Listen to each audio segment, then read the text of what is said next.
Hello and welcome to the Week 5 edition of the Monster Pod here on thelines.com. Matt Brown, Steven Anders. Joined this week, Ryan Noonan from 4 for 4. New York Giants on the road at the Seattle Seahawks. This is 6.5 across the board, though.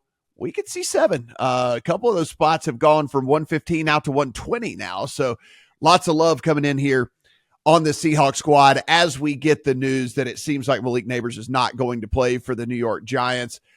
I kind of read the tea leaves here, Ryan, and when it was at 6, I played Seattle. I didn't think Nabers was going to play. We just haven't seen any of these guys come back in a week in a long time, right? Like, it's just like they make you miss a week, and then you come in, they let you come back the second week. And so I just gambled on the fact that he wasn't going to play. It doesn't look like he's going to be able to play, and he's been their entire offense, and that's basically the handicap for me. Like, outside of that, prove to me how you can move the ball and how you can score the ball, and I'll be wrong. It's fine. I'll lose the bet on it, but until Daniel Jones and whoever in the hell else he's going to be doing stuff with can prove that to me, I thought it was fair to take the Seahawks. What say you? Yeah, 6 is a good line for sure. I would like to see some. I don't even know that it matters to me, to be honest. I think I would like to see some of the injury updates on Seattle's side, especially on the defensive line. Some massive injuries, but the fact that they hung last week on the road against Detroit, who had no problem obviously moving the football up and down, shows the offensive ceiling that we have in the Seattle defense or Seattle offense, with Ryan Grubb just kind of leaning on Geno, letting him cook, using the 3 wide receivers, the splash play ability that we saw last week with getting Kenneth Walker back.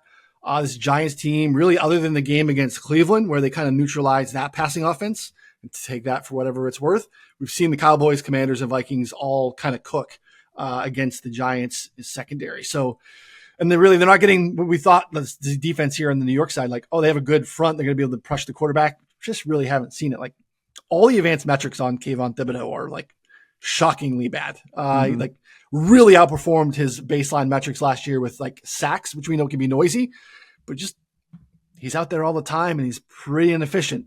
Teams run at him. I think Seattle just does whatever they want. So Seattle team total. But again, without Malik Nabers, the ceiling of this Giants offense is just really nothing, regardless of the injuries on the Seattle side. Yeah. So Seattle's the side for me for sure. Seattle team total is interesting to me, but definitely no interest in anything Giants wise. Not that anyone cares, but it doesn't look like Devin Singletary is going to play either. So like, you're starting running back, you're starting wide receiver 1, both of those guys out. So now you're trying to figure it out.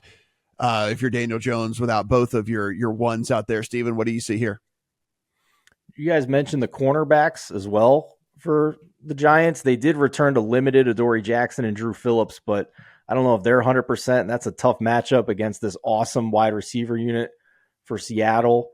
If Nabers is not on the field, this is, in my opinion, Matt, more than a point adjustment on the spread.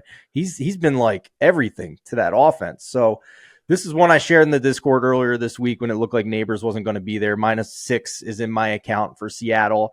I think anything under 7 is fine. You know, if we look at last week, Matt, the Giants, if you adjust for home field, probably more than a touchdown underdog on a neutral against the Cowboys. And if we adjust for home field here, this is saying Seattle is less than a touchdown favorite on a neutral against the Giants. That really doesn't make sense to me. I think Seattle is about the same, maybe even better than the Cowboys at this point, if their defense is healthy, right? Like they were missing a ton of guys against Detroit. So I kind of draw a line through that defensive performance. It looks like they'll have maybe not all of them back, but enough to make me comfortable. Yeah. I mean, right? Like, again, we don't have the final injury reports, but I mean, Julian Love, full practice on Thursday. Leonard Williams got in a couple of limiteds in a row. Like, he looks like he might. Brayshawn Jenkins, a couple of full practices. We got some of these other, who was it? Mafe is out there for practice. Whatever. So a lot of these guys, they're going to get some of them back, maybe not all of them, but like, they're going to get some of them back for sure. Right. And this is not the Detroit Lions offense. So. Right. Well, and that, right? Like, and that. There's also that little fact that goes into it as well. Under 7, I think, is a fine bet on Seattle. I mean, it would surprise me.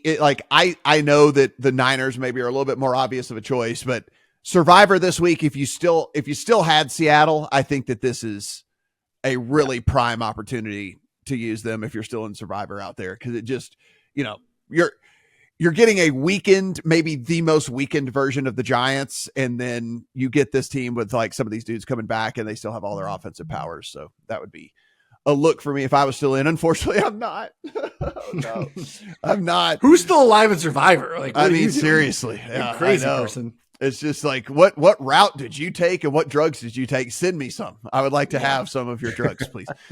All right, guys, everything you do absolutely free. Do appreciate it. Hit that subscribe button. Give us a thumbs up. Let us know in the comment section.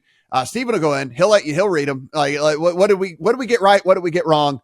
Let us know. And of course, you want to continue the discussion. Upper right-hand corner of thelions.com is the Discord. You can go in there, chat football, every single sport, actually, all year around. If you've not checked out 4for4 yet, head over to 4for4. Go in. You can use it not only for your sports betting, you can use it for your fantasy sports and your DFS and everything like that. So be sure, 4for4.com. Thanks, Ryan, for being with us as well. For Steven, I'm Matt. Good luck on all your Week 5 bets.